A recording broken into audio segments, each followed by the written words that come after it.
जैश ए मोहम्मद का चीफ मसूद अजहर, जो कि भारत के अंदर कई सारे आतंकवादी अटैक का जिम्मेदार है, इसने अपना खुद का सेंटर भावलपुर के अंदर बनाया हुआ था, ये सोच के कि भावलपुर के अंदर तो कभी भी इंडिया अटैक नहीं कर पाएगा। बट वो गलत साबित हुआ।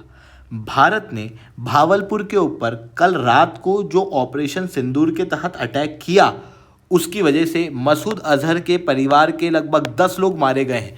इसने खुद ने अपने इस स्टेटमेंट के अंदर कहा कि लगभग 10 इसके खुद के परिवार के लोग कल खुशी को प्राप्त हुए हैं। आप इसकी इनसेंसिटिविटी देख सकते हो, इसके अंदर कितना हैवानियत, कितना जल्लादपना है वो देख सकते हो। ये खुद ही के परिवार वालों को कह रहा है कि भाई वो तो खुशी को प्राप्त हो गए, मुझे तो कोई दुख नहीं है, मुझे तो कोई दर्द नहीं है। पर जो लोग मारे गए हैं उनमें 5 बच्चे हैं, इसकी खुद की बड़ी बहन है, इसकी मम्मी है, इसका बड़ा भाई है, और साथ में इसके नेफ्यू और उसकी पत्नी, और उसके अलावा एक भांजी, साथ में इसकी जो बहन है उसका भाई यानी हस्बैंड यानी कि इसका जीजा भी इस स्ट्राइक के अंदर मारा गया है। लगभग 10 लोग इसके खुद के मारे गए हैं, इसके अलावा और भी लोग यहाँ पर मारे गए हैं, ये इसने बताया है।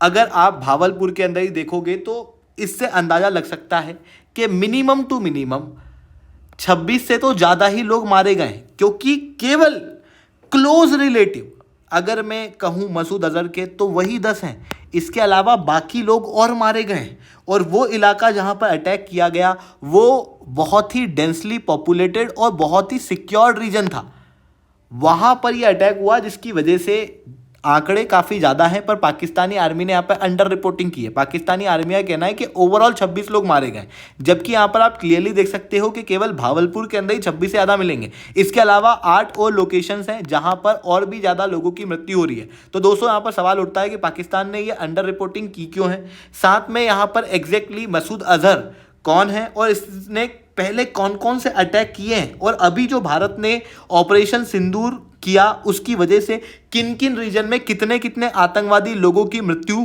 की आशंकाएं दर्शाई जा रही हैं, उन सारी चीज़ों को डिटेल में डिस्कस करेंगे। बट उसके पहले आप लोग मेरे साथ में SRC10 टेलीग्राम ग्रुप के ऊपर जुड़ सकते हो। मेरे क्लास की अपडेट, PPT, PDF सब कुछ आपको मिल जाएगी। UPSC CSE की तैयारी करना है, इंडिया के टॉप एजुकेटर से ऑफलाइन क्लास के अंदर पढ़ना है, तो आप लोगों के पास में अच्छा मौका है। अनअकैडमी आपके ऑनलाइन ही रहा है, अनअकैडमी अब ऑफलाइन भी आ चुका है। हमारे सेंटर्स ऑलरेडी खोले जा चुके हैं, अगर आप जुड़ा है तो संपर्क पर कॉन्टैक्ट कर सकते हो। मंथली करंट अफेयर्स के क्वेश्चन, प्रीलिम्स के मॉक टेस्ट, NCERT के नोट्स की समरी और इंडिया ईयर बुक की summary free of cost download करना तो नीचे डिस्क्रिप्शन के अंदर मैंने लिंक दी है, वहां से आप लोग डाउनलोड कर सकते हो। चलिए दोस्तों, आप समझने का प्रयास करते हैं यहाँ पे क्या हुआ। देखो, इंडिया ने पाकिस्तान के अंदर जो आतंकवादी हैं उनके मेन बेस कैंप के ऊपर अटैक किया ऑपरेशन सिंदूर के तहत। और ऑपरेशन सिंदूर जो था ये उस आतंकवादी अटैक का बदला था जो कि पहलगाम के अंदर हुआ था, जहां पर हिंदू कम्युनिटी के आदमी लोगों को अलग किया गया, उन्हीं के बीवी बच्चों के सामने उनको मार दिया गया, जो कि अगर हम साधारण शब्दों में कहें तो कई सारी भारतीय महिलाओं के सिंदूर को उजाड़ दिया गया था। ऐसी कंडीशन में उन महिलाओं का बदला यहाँ पर इंडिया ने लिया है ऑपरेशन सिंदूर के जरिए, उन आतंकवादी लोगों के बेस कैंप को ही फोड़ के। मसूद अजहर का भी, जो कि जैश ए मोहम्मद का चीफ है, उसका भी बेस कैंप आपको यहाँ पर देखने को मिलेगा भावलपुर के अंदर, जहाँ पर रिसेंटली अटैक हुआ है। अब अगर आप भावलपुर की लोकेशन देखोगे तो ये पाकिस्तान के अंदर है।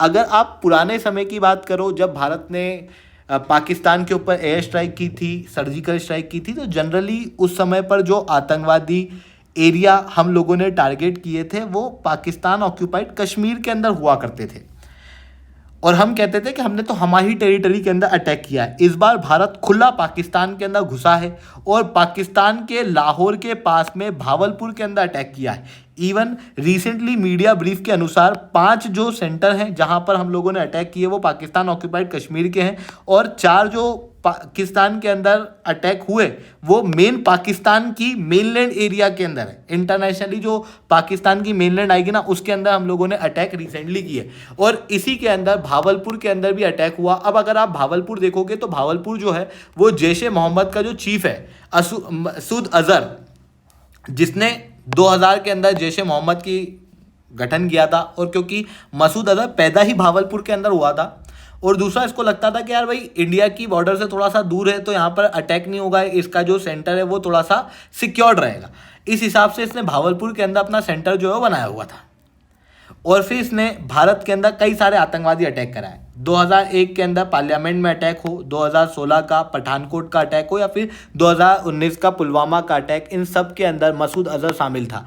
इवन आपको याद होगा जो भारत के अंदर इंडियन एयरलाइन फ्लाइट 814 का हाईजैक हुआ था और हमें 3 आतंकवादी छोड़ने पड़े थे, उनमें से एक आतंकवादी मसूद अजहर ही था। रिसेंटली इसी मसूद अजहर का जो कैंप है, मैंने आपको बताया भावलपुर, वहाँ पर आपको एक मॉस्क देखने को मिलेगी जिसे सुबन अल्लाह कैंप कहा जाता है।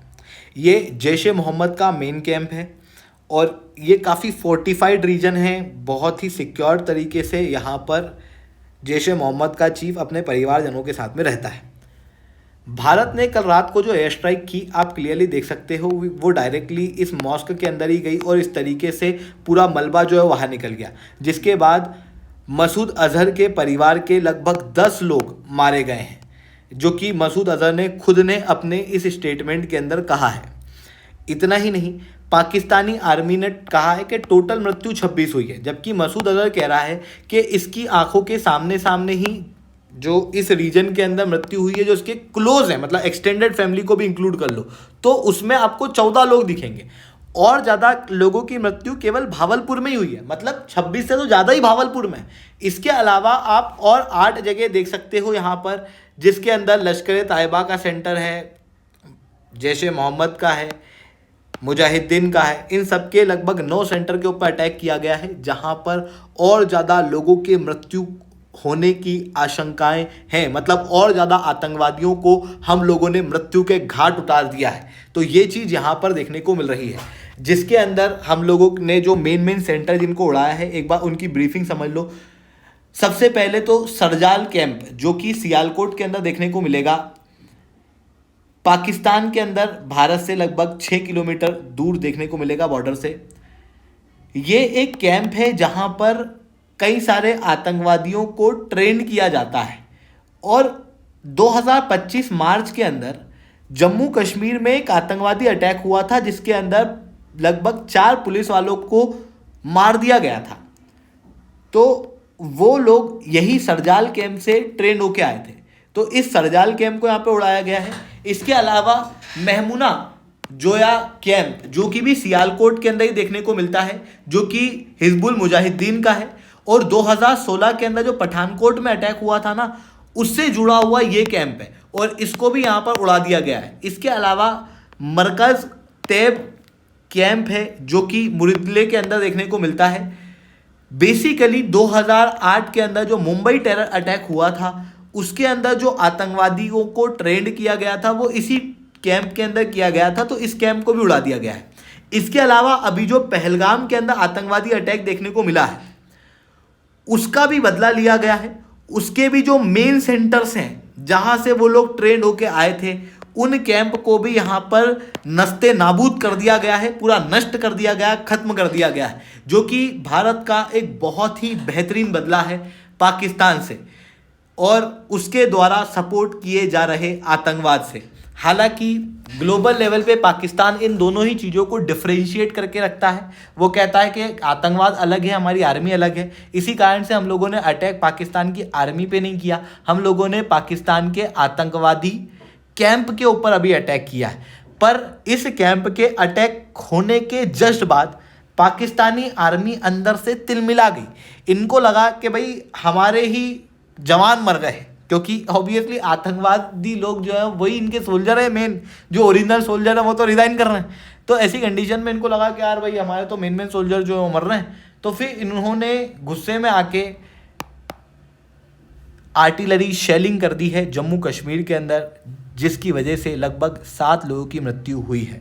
जिसके बाद इंडियन फोर्सेस ने कहा है कि अभी जो बदला लिया गया था वो आतंकवादियों का था, क्योंकि आतंकवादियों ने पहलगाम के अंदर अटैक किया था। इसलिए अब क्योंकि पाकिस्तानी आर्मी ने भारतीय लोगों को मारा है, तो अगला बदला पाकिस्तानी आर्मी से लिया जाएगा। ये चीज़ यहाँ पर ऑफिशियली हुई है। आई होप ये सारी बातें आपको समझ में आई होंगी। लेक्चर अच्छा लगा हो तो लाइक करना, लेक्चर बहुत अच्छा लगा हो नीचे साथ कमेंट करना। यूपीएससी सीएससी की तैयारी करना, इंडिया के टॉप एजुकेटर से ऑफलाइन क्लास के अंदर पढ़ना है तो आप हमारे सेंटर्स के ऊपर जुड़ सकते हो। इसके अलावा इस वीडियो को खत्म करने से पहले एक सवाल मैं आप लोगों से पूछूंगा, जिसका जवाब आप नीचे वीडियो के अंदर दोगे। इसरो ने जो फीस्ट सॉफ्टवेयर डेवलप किया है वो इनमें से किस इंस्टीट्यूट के अंदर है? आपके ऑप्शन है IIT Kanpur, IIT Bombay, IIT Hyderabad और आईआईटी रुड़की। सही जवाब नीचे कमेंट के अंदर देना, जो सही जवाब देगा ना उसके कमेंट के ऊपर मैं हाथ दूंगा। ठीक है दोस्तों, आज के लिए इतना ही। That's all from my side. जय हिंद, जय भारत।